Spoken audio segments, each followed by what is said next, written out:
I'm the manuscripts curator for our special collections division here at Joyner Library.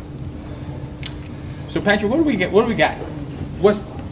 Talk to a little bit about the exhibit in it. So this is our history of ECU football, as well as Dowdy Ficklen Stadium here on the second and third floor of Joyner Library. We've been working on this for well over a year. As you can see, we have a ton of items here, either that are part of the library's collection or on temporary loan from alumni, former players, or incoming donations. In total, I think between the two exhibits, we have about 275 unique items that really tell the history of the last 91 years of ECU football, as well as the last 60 years of playing in Dowdy Ficklen Stadium. And we're just really hoping that the ECU community, as well as the community of Pitt County and Greenville, really enjoy this and learn something, and maybe make their way to the library for the first time if they've never been here before. Can you tell everybody the hours and just how to find this place? I could, but I don't know them. Okay, no worries. No Melanie worries. can help you with that. Yep. As a person behind this, why was it important to create the exhibit and talk about the process of putting this all together, especially building it up from the ground up? Well, as someone who's still relatively new to ECU, I've been here for about 5 years now. I'm learning the history of the university. I'm learning the history of the area. And as a football fan, I also know that the history of the program, which started 91 years ago, really ties well into the history of the university.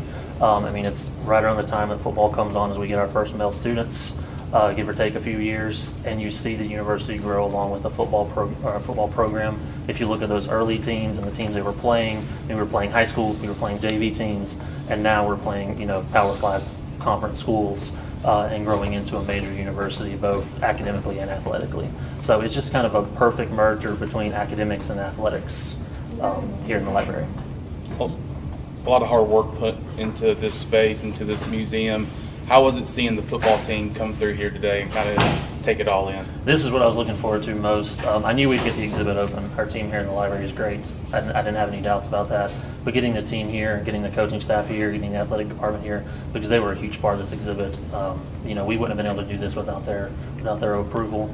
So seeing them enjoy it, seeing them take all these things in, that was the highlights of this entire time. So we accomplished what we wanted to do. You said you've been putting this together for over a year.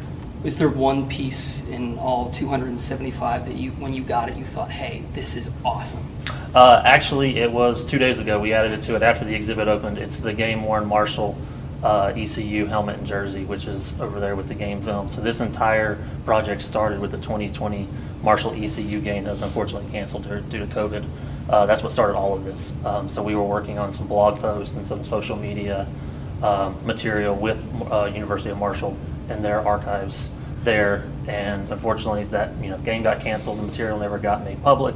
Really didn't get the publicity that we were hoping to do it, and then that kind of sparked this idea in my head. Well, we've got this. Why don't we just do the entire history of the football program? So that's why that's in the centerpiece of the exhibit. I really do think the exhibit's kind of centered around that entire game film.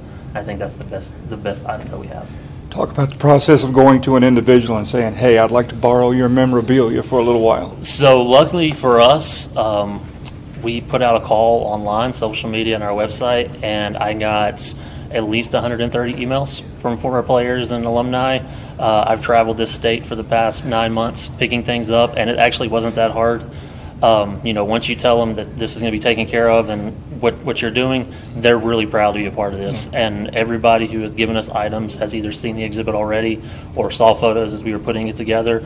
And we had one donor who was in tears the other day because of how proud they were to be a part of this. So, Pirate Nation's very proud of their ECU Pirates, and they were very happy to be a part of this. It was probably the easiest loan donation I've ever done in my career. You said you've been here for about 5 years.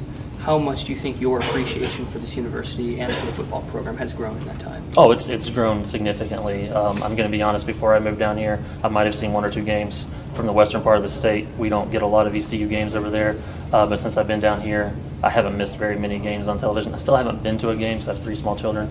It's hard to take it in. But my love and history or passion for both the football program and the university in general has grown significantly through this project and other projects I've done, kind of uncovering lost history of the university. Well, I think after this, you might be able to score at least one free ticket. Maybe. What's the one thing when people walk through this and walk out of here, whether it's football player, alumni, or just people in the area? What's kind of the theme or one thing you want them to take away? I want them to see that our program has just as rich and successful history as some of the larger programs that people think of, both in this state and this region.